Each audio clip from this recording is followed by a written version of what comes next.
that only 3% of the light hitting it actually goes in.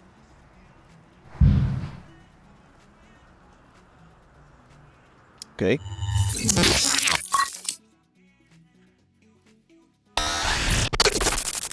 So as to why I'm tinting these, it's actually pretty good for a first attempt. Not a first attempt, but the first successful attempt. My first idea was actually just painting the windows, but if you do that, then eventually they'll just crack and shatter, because this is car glass and it doesn't really break in lines and shards. It breaks in very, very tiny pieces, and I'm not interested in cleaning that up or fixing any windows.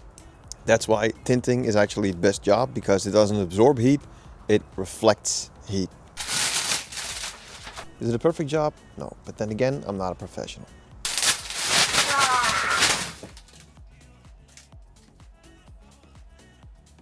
For someone who's never done this, it is actually pretty damn good.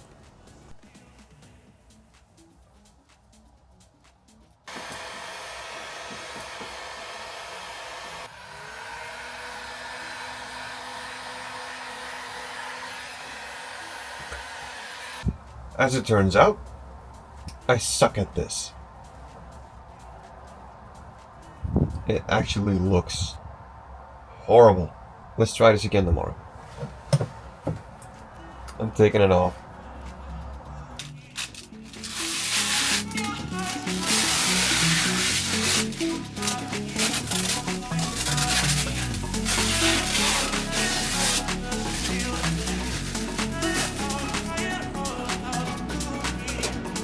I don't know how well you can see, but it's pretty damn dirty.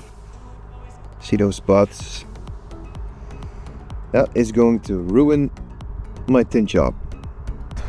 So I need to do better, as in a lot better. And that's where I went wrong last time. I didn't clean enough, so I'm doing that now.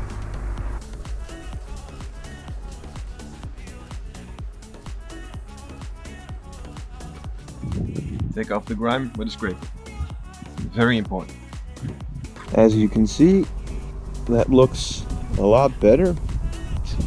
Apart from the fact that you can see these lines, but they're scratches. And there's not much I can do about those. But I hope this means the tint will actually stick this time.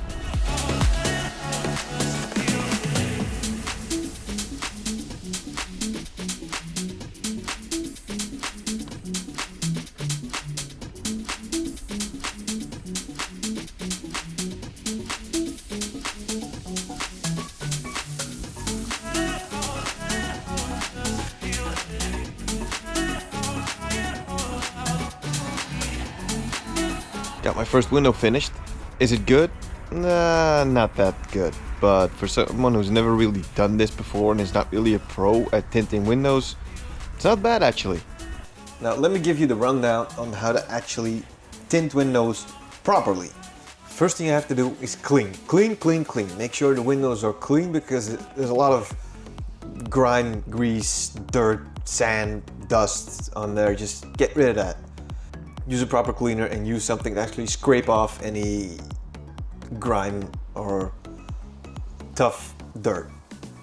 Then you cut. Make sure you cut a bit bigger than your window, but not too big so you waste a lot of tint.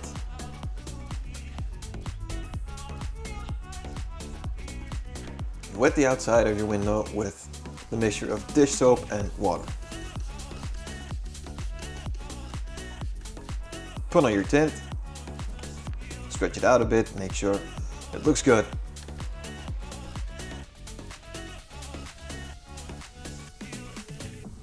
Cut your tint to the exact specifications of your window, meaning just enough so you can put it on the inside and it actually covers the entire window. Don't worry about cutting into your window on the outside. If you cut at the right angle, going like a very small angle, you're not going to damage your window, you're not going to make any cuts in there. You're just going to cut through the tint. So that's okay. And here comes the tricky part. Now you're going to squeeze out any bubbles and any air. and maybe use a heat gun to shrink the parts that you need to shrink.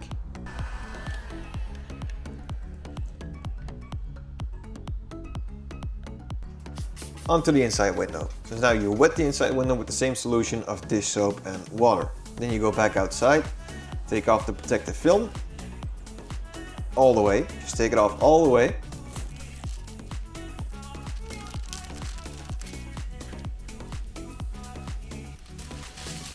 Grab your tint from the window and move it to the inside.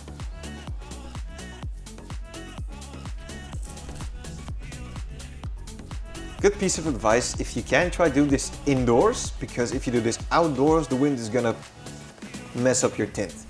And if it sticks to itself, like, well, you can have with tape or something, you're never gonna get that off cleanly.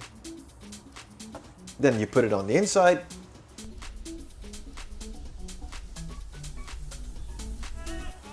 Make sure it sits well.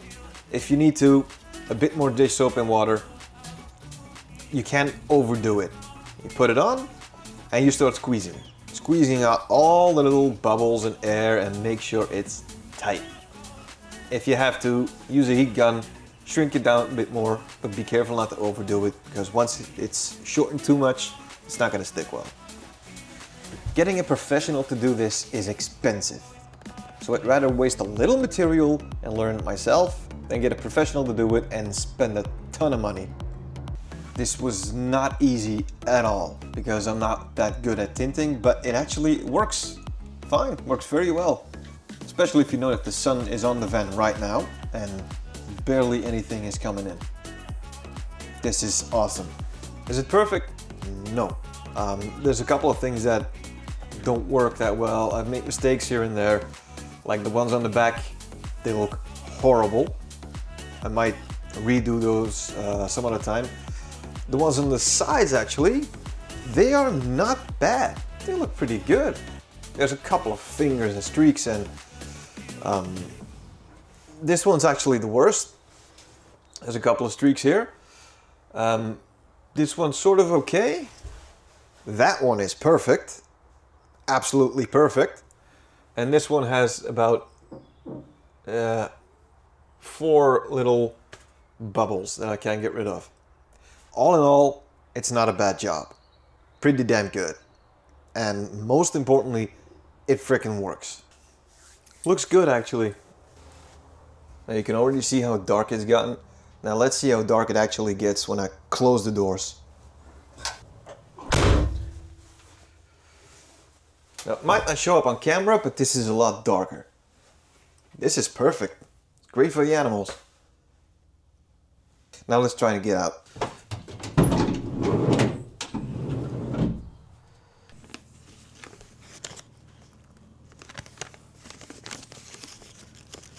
Piece of advice, if you want to take off the protective film, try and put a sticker or some tape or some glue on either side and then just pull it apart. Because this way it is going to take forever.